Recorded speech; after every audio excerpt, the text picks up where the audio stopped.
This has been a big week for financial leadership fundamentals because this book of the same name, How to Become a CFO in a Startup or Scale Up, is launched. So it's now ready for sale. You can buy this on Amazon, all Amazons, just choose one. You can buy it both Kindle and paperback. So if you're interested, check that out. I'll leave some links below. But what I wanted to do today was read the introduction and chapter one. So I won't read the forward. I didn't write it. My mentor, Jim Buckle, who's the CFO of Gusto, did. So you can read that. But I thought it'd be quite nice to kind of, as part of the book launch week, read a section of my book. I am doing a couple of workshops. I had one earlier today, but I am doing a couple with some CFO networks that are within London. So if you are in London and you are part of a CFO network or a startup network, and there's only a couple, look out. I will be hosting those workshops. Otherwise, take a look at this book. And as I said, I will start reading this. I started writing this in January 2024.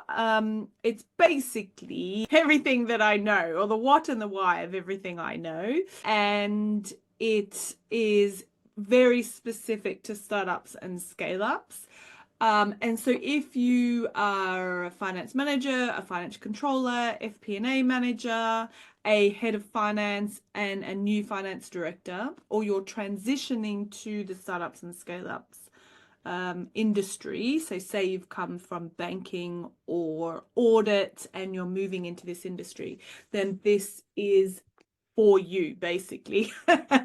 So I also wrote, not only did I write everything that I know, because I have been working in startups now for nearly 20 years. Then I kind of also wrote it for a younger version of myself.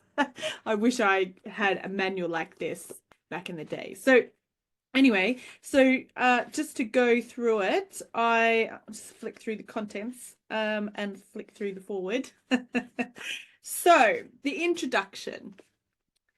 Are you drowning in tasks in your current finance role and feeling the weight of proving your worth as a great leader to the founder or CEO? Are you, I can't even read. This is why it's not on Audible yet. I'll have to practice it a few times, but I will hopefully do that. Have you recently stepped into the chaos of startup and scale up world, now discovering that your previous conventional finance training isn't suitable for this kind of environment? Are you an established player in the startup industry, yet that next step, claiming that leadership role that you know that you're ready for, seems just out of reach due to a lack of confidence and direction? Are you wondering how you can get that CFO or finance director role in a startup or scale up? I get it. I've been there. I've been working with startups and scale ups as a finance leader since 2006. So, yeah, 20 years next year. And I have seen and learned a lot. I started in this industry for a startup, Love Film, which was eventually acquired by Amazon. And I worked on the transition, flying often to Seattle and seeing firsthand what a startup can become. I then moved on to preparing a scale-up funding circle for an IPO. Both businesses were fast-moving, and I had to learn quickly to keep my head above water. As I love that early stage frenzy of startup life, I created my own company, Fast Growth Consulting, and have been working for many founders and startups since. I've had the luxury of professionalizing the finance function of many companies such as Venue Scanner, Collagery, Just Move In, Legal, SideQuest VR, and Super Payments in the UK and US, and Trait in Singapore. I enjoy seeing how much a finance function can change within just a few months. I enjoy training new and aspiring finance directors and CFOs, so have created online courses and group training sessions to help a bigger audience. Using my courses, I've trained new and aspiring finance directors who want not only to take ownership of their leadership role, but also to understand what the role entails. I've also been an expert facilitator for Fourth Rev finance courses. I've been interviewed on several podcasts, including CFO 4.0 and CFO Insights, and I've been featured on websites such as those of Legal Edge, CFO Connect, and The Female Lead. I have some amazing stories to tell and look forward to sharing them with you in this book. I am also writing to you from personal perspective. Or personal experience. There's a lot of personal stories here, particularly my mistakes. I clearly remember learning the hard way in my first leadership role. Not only did I misunderstand what was expected of me and lack the confidence to speak up in meetings, but I was also working so hard that my social life and relationships were suffering. My director gave me some strong negative feedback, which highlighted the strain I was under. I knew I had to act quickly or I was going to be out of a job. I spent a year reading everything I could, meeting every CFO I knew, and enrolled in the Women in Leadership course at Oxford Business School. Thankfully, I managed to turn everything around and receive praise in my next annual review. I don't want this to happen to you. This is the book that I wish I had back then. The startup and scale up world is a hectic business. Everything moves fast and anything can change overnight. What may have worked for you one week is completely out of date the next. It can be hard to keep up. You may also be the only finance person in the company, or if you're lucky, have one or two others in your team. The founders, leadership team, and board of directors turn to you seeking insights, information that they hardly communicate or have difficulty articulating, silently expecting you to decipher their unspoken needs. Amidst the frenzy, the founder lives and breathes their business, trying to keep their head above water and leaving little time for guidance or mentorship to help you in your leadership role. Your startup may not even have a HR department, let alone a learning and development (L&D) department, and here the finance leader often becomes the de facto HR department. But where do you turn for support in this relentless environment? How are you going to get the guidance and mentorship you need as a new or aspiring leader?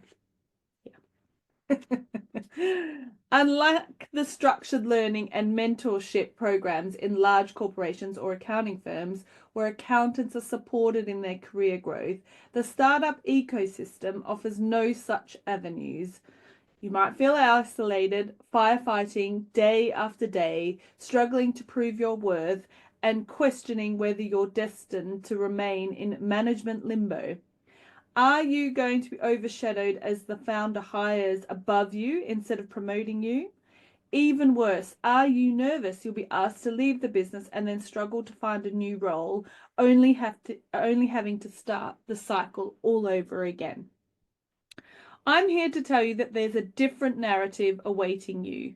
The startup and scale up world can be challenging, but there is a way to navigate your way through the noise and the chaos. In Financial Leadership Fundamentals, I'll guide you through the roadmap of evolving into an exceptional finance leader for a startup or scale up. You'll learn to use your existing strategic abilities and show your value to the founders, leaders, and board members. Achieving a leadership role doesn't mean you need to sacrifice your life to work. You can find balance between a successful career, your mental health, and life. There will be some tough days, but with guidance you can regain some of your work-life balance, or all, and not feel like you're spiraling into burnout. My structured framework suggested techniques and ideas can lead to you becoming a strong finance leader.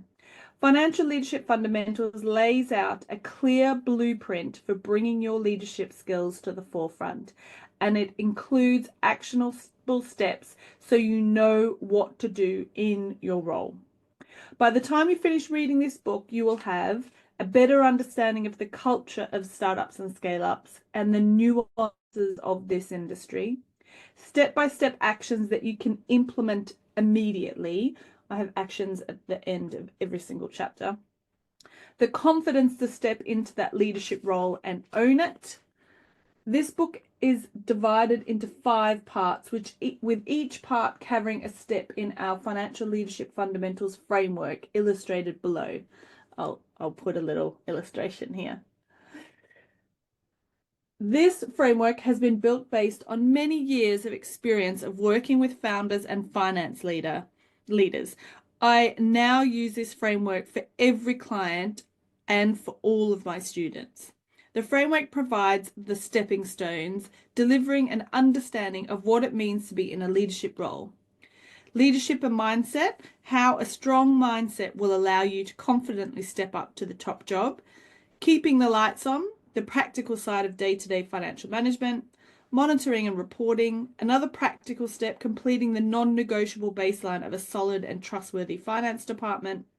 Adding value, including fundraising, a vital part of startups and scale-ups experience, and strategy, how the finance leader can work with the founder and the rest of the leadership team to support the business's strategy and direction. If you follow this framework, implementing the actions I outline in this book, as well as downloading the templates and resources I share, you will gain breathing space and confidence, and that leadership role you are in or aiming for will soon be safely in your hands. I have a glossary of terms and book resources link. Okay, so that's the introduction. I'll just go through the first chapter of part 1. So part 1, leadership and mindset. So remember that was from that framework. This is the first part of the framework. The jump from a manager role to a leader position is huge. It largely has to do with how you think about yourself, how you think about the business, and what you contribute. Before I discuss the practicalities of the role, let's talk about what it means to be a leader. So in part 1, the chapters are what is leadership, which I will go through. The second one is developing a leadership mindset. The third one is communication. And the fourth one is the role of a CFO in a startup or scale up. So I tackle the way you behave, the way you deal with third parties, board investors, relationships, and also, of course, artificial intelligence. So, chapter 1, what is leadership? There are many reams of literature on what leadership is, and you have no doubt seen this topic everywhere, including on social media. I have completed a leadership course specializing on the theory of leadership and leadership skills, and that, combined with years of experience, led me to the conclusion that a key factor is how you think, behave, and feel like a leader rather than a manager.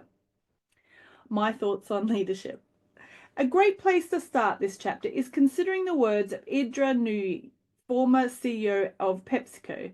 She explains that it is difficult to define leadership and even harder to define good leadership, and good leadership, but that getting people to follow you to the ends of the earth proves that you're a great leader. While there are many different leadership models, methods, means, and styles, the end goal is for people to follow you towards your vision and mission. No matter how you do it, whether you approach leadership in a passive way or more extreme or aggressive way, the end goal is the same. I remember my first leadership role clearly. I had just progressed from reporting into a CFO, and I was now reporting directly to the founder. I was assigned a small finance team. The company I was working for was growing at a rapid pace, and the 4 of us were working ridiculous hours. Looking back, I can see clearly that I had not fully embraced that leadership role. I had no vision or mission or long-term goals. I certainly wasn't confident in my role, and I was only trying to keep my head above water. I went to leadership team meetings and hardly contributed unless the topic was on the monthly results, so the management accounts. My team was loyal to me as I was working harder than they were, and I was always kind to them, but they weren't going to stick around forever. I wasn't teaching them more than the tasks at hand, and promotions were out of the question because I wasn't thinking about building a proper finance function. I was in over my head, and burnout was on the cards. If I had fully understood leadership and tried to implement longer term solutions and goals, over time, a more structured and strategic approach would have saved the team lots of time and stress, especially stress. When thinking about leadership in general, not just from a finance perspective, there are three key parts of a leadership role. Number one is communication, number two is strategy, and number three is development. Communication is critical, and leaders spend a lot of time communicating. Prior to the COVID pandemic, a lot of communication was verbal in meetings, standing up at all hands, and talking with third parties and with the board.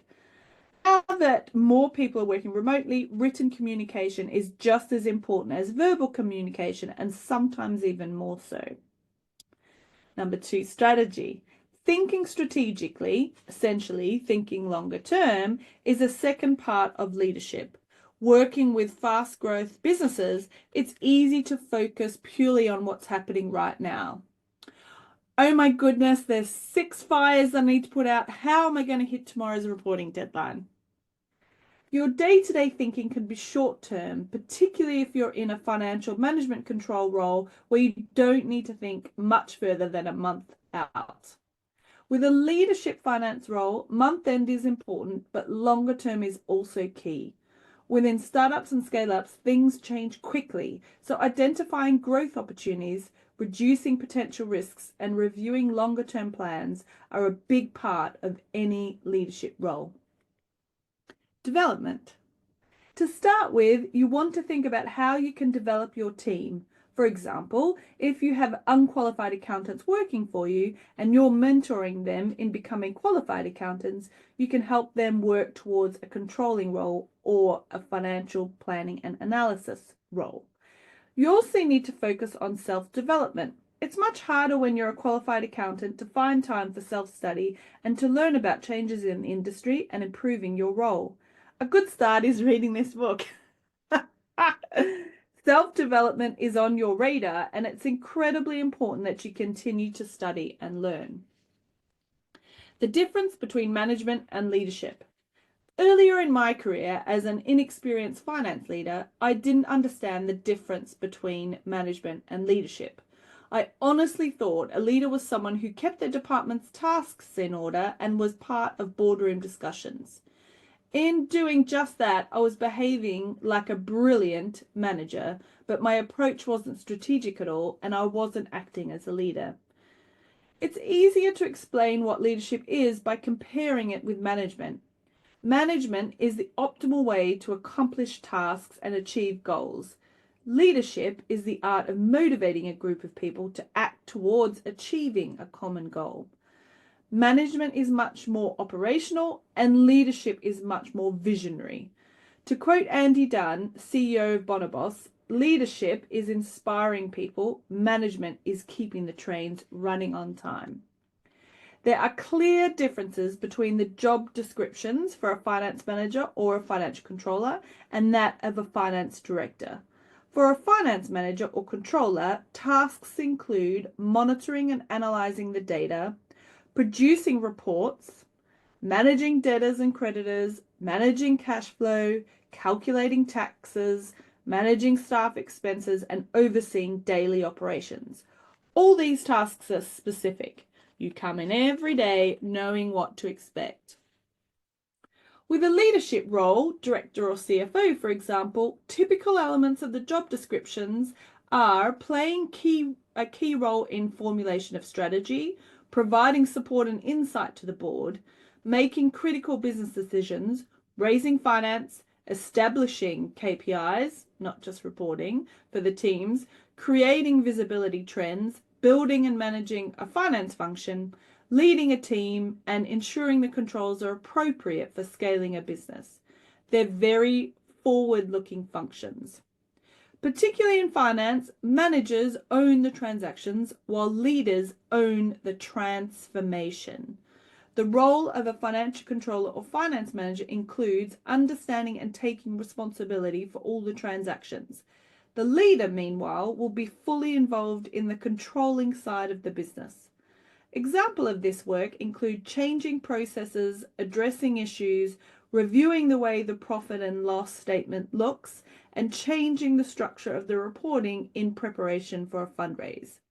The leader reviews the transactions and reporting holistically, whereas managers dig down deep into the details. As a side note, in a smaller business, a finance director will often need to act as a manager as well as a leader because there may not be a finance manager or financial controller. Steve Jobs has been quoted as saying that management is about persuading people to do things they don't want to do, whereas leadership is about inspiring people to do things they never thought that they could do. Quite like that statement. In general, managers are reactive and leaders need to be proactive though a considerable portion of the leadership role can be ambiguous. A perfect example of this is when I worked as a finance director at Funding Circle. The financial controllers reporting into me were very reactive, thinking about the management accounts, reporting on what had already happened, always looking backwards. If a problem arose, they dealt with it at that stage. I also had responsibility for the FP&A team, who thought about the future. They were always budgeting, forecasting, and looking forwards.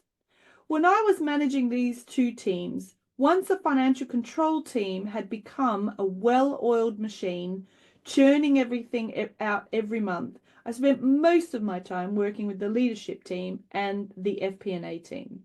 As a finance director, I was looking forward most of the time, but also looking back to make sure everything was accurate. Even more important was what the backwards looking data was telling us about the future. Was the business heading in the right direction? Would it meet its goals, or did it need to make some changes? In my opinion and experience, the transition from management to leadership role is much bigger than the jump from an unqualified to a qualified accountant.